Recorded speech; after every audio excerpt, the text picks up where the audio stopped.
தம்பி, அப்படி தவறாக பிரம்மாவை நினைக்காதே. அவர் ஏதாவது நீண்ட சிந்தனையில் சென்றிருப்பார். படைக்கும் தொழிலை மேற்கொண்டுள்ள நான்முகன் தன்னை மறந்து இப்படி சிந்தனையில் ஈடுபட்டிருந்தால் இவரது சிருஷ்டியில் மனிதன் மிருகமாகவும் மிருகம் மனிதனாகவும் மாறிவிடுமே.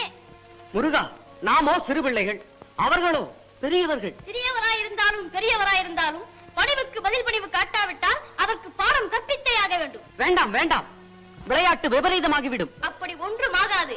நீங்கள் இங்கிருந்து சற்று வேடிக்கை பாருங்களேன். மாட்டே, உன் பாடு பிரம்மன் பாடு, நான் வருகிறேன்.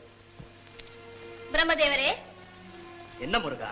திசைக்கு ஒன்றாக 4 முகங்கள் இருந்தும் கூட நான் பணிந்தது உங்களுக்கு தெரியவில்லை அல்லவா?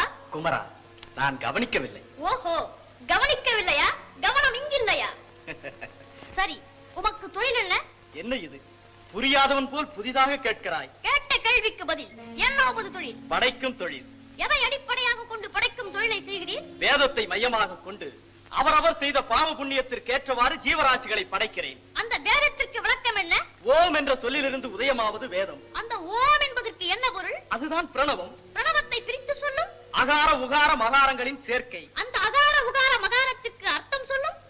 அதாவது ஏதாவது அகாரம் என்பது என்ன?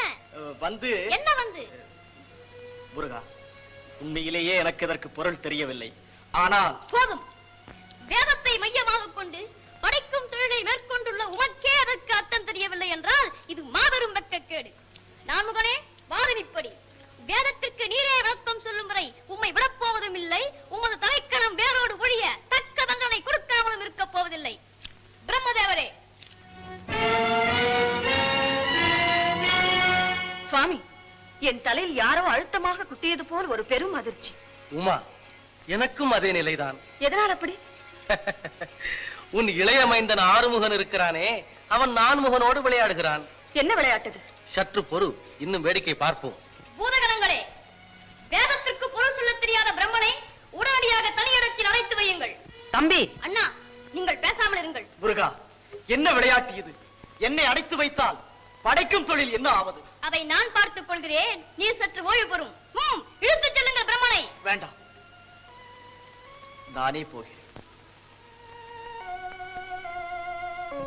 முருகா, இப்படிப்பட்ட விளையாட்டே வேண்டாம்.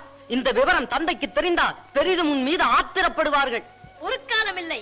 பிரணவத்திற்கு பொருள் சொல்ல தெரியாத பிரம்மனுக்கு தக்க தண்டனை கொடுத்தார் என்று அன்னையும் தந்தையும் என் மீது ஆனந்தமே அடைவார்கள். குமரா, உன் பிள்ளை விளையாட்டை பிரம்மனிடம் தான் காட்டுவதா? அதைவிட மும்மூர்த்திகளில் ஒருவராக விளங்கும் நான்முகனை நேற்று பிறந்த நீ தலையில் குட்டுவதா? உன் விளையாட்டிற்கு அளவே கிடையாதா? போதும் வேடிக்கை. உடனடியாக பிரம்மனை விடுதலை செய். அன்னையே, நீங்கள் ஆத்திரப்படும் அளவிற்கு அடாத செயல்களில் நான் ஈடுபடவே மாட்டேன். நடந்ததை கேளுங்கள். பிறகு நான் செய்தது சரியா தவறா என்று நீங்களே முடிவு கூறுங்கள். எல்லா விவரமும் உன் தந்தை சொல்லி தெரிந்து கொண்டுதான் நானும் இங்கு வந்திருக்கிறேன். பெரியோர்கள் பேசி தீர்த்து கொள்ள வேண்டிய பிரச்சனையில் சிறு பிள்ளை நீ எதற்காக தலையிடுகிறாய்? தாயே, பெரியவர்கள் பெரியவர்கள் என்று அவர்கள் செய்யும் தவறுகளை நாம் மறைத்துக் கொண்டே போகவும் கூடாது. அதுதான் மன்னிக்க முடியாத தவறு. முருகா, பயமற்ற தைரியம் வந்துவிட்டது. அத்துடன் பேசவும் கற்றுக்கொண்டாய் நீ. தாயே, வேதத்திற்கே நாயகனின் தந்தை, வல்லமைக்கே தலைவியான சக்தி எனது அன்னை. பிறகு பேச்சையும் தைரியத்தையும் விலை கொடுத்தா வாங்க வேண்டும். சரி, உனது அன்னையின் கட்டளை. உடனடியாக பிரம்மதேவனை விடுதலை செய். மன்னிக்கவும், தவறு செய்தவன் தண்டனையை அனுபவிக்க வேண்டும் என்பது தத்துவம். அப்படியானால் பிரம்மதேவனை விடுதலை செய்ய மாட்டாயா? மாட்டேன் என்று நான் சொல்லித்தான் தெரிய வேண்டுமா? அந்த அளவிற்கு பெரியவனாகி விட்டாயோ? பெரியவர் பிழை செய்யும் போது சிறியவன் பெரியவனாகி விட வேண்டியதுதானே? கந்தா, பிடிவாதம் வேண்டாம். தவறு செய்தவருக்காக தாங்களும் பரிந்து பேச வேண்டாம். சரவணா. வேலவா, தவறோ சரியோ முறையோ அன்னை தந்தை கட்டளையை ஆறுமுகன் நிராகரித்தான் என்ற அவச்சொல்லுக்கு ஆளாகாது. உடனே பிரம்மனை விடுதலை செய். யாரங்கே? அடைத்து வைத்திருக்கும் பிரம்மதேவனை உடனடியாக விடுதலை செய். சண்முகா, நீ மட்டும் என்னுடன் வா. உன்னோடு நான் தனியாக பேச வேண்டும். தாயே, தம்பிக்கு நான் அப்போதே சொன்னேன். இப்போது தந்தையின் கோபத்திற்கு ஆளாக போகிறான். விநாயகா, ஒரு தத்துவ நாடகம் ஆடுகிறார் உன் தந்தை. அதற்கு தலைவன் தகப்பனா பிள்ளையா என்று சற்று பொறுத்திருந்து பார்ப்போம். குமரா, என்னதான் சமாதானம் கூறினாலும் படைக்கும் தொழிலை மேற்கொண்ட நான்முகனை நீ சிறை அடைத்தது மாபெரும் தவறு. தந்தையே, தங்கள் அருளிலே தோன்றிய நான் ஒரு காலம் தவறு செய்யவே மாட்டேன். வேதத்தை கற்று மறந்தவன், அதை பிறருக்கு எடுத்து உபதேசிக்காதவன், அவசரத்தோடு பாடியவன், அதற்கு விளக்கம் சொல்ல தெரியாதவன். இந்த 4 குற்றங்களில் ஏதேனும் ஒன்றை செய்தாலும் சிந்தித்து சிந்தித்து மீண்டும் திருந்துவதற்காக அவனை தனியே காராகிரகத்தில் அடைத்து வைக்க வேண்டும் என்று தாங்கள் தானே ஆகம சாஸ்திரத்தில் கூறியிருக்கிறீர்கள். ஆம், நான் தான் கூறினேன். அதை இல்லை என்று யார் மறுத்தார்கள்? இப்போது உங்கள் வாக்குக்கு உயர்வு கொடுக்க வேண்டும் என்ற நோக்கத்தோடுதான் வேதத்திற்கு விளக்கம் சொல்ல தெரியாத நான் முகனை சிறையில் அடைத்தேன். இது எப்படி தவறாகும்? நீ சிறுபிள்ளையாயிற்றே. பிரணவத்துக்கு பொருள் கூறினால் உனக்கு புரியுமோ புரியாதோ என்று பிரம்மன் மௌனமாயிருந்திருக்கலாம் அல்லவா? அறியாத பிள்ளை தெரியாத விஷயத்தை கேட்டால் அனைத்து அறிந்த பெரியோர் அதை எடுத்து சொல்ல வேண்டியது கடமை அல்லவா? சொன்னாலும் உனக்கு புரியாத வயது. அறிவிற்கும் வயதிற்கும் சம்பந்தமே இல்லையப்பா.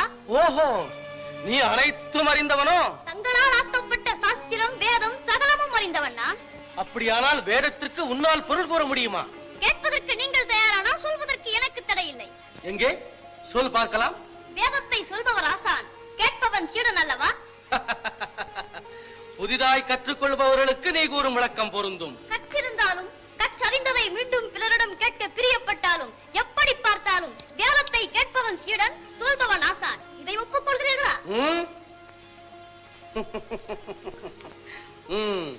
சரி, ஒப்புக்கொள்கிறேன். அப்படியானால் நீங்கள் கை கட்டி வாய்ப்புத்தி சீடனாக மண்டியிடுங்கள். நான் ஆசானாக அமர்ந்ததை உபதேசிக்கிறேன்.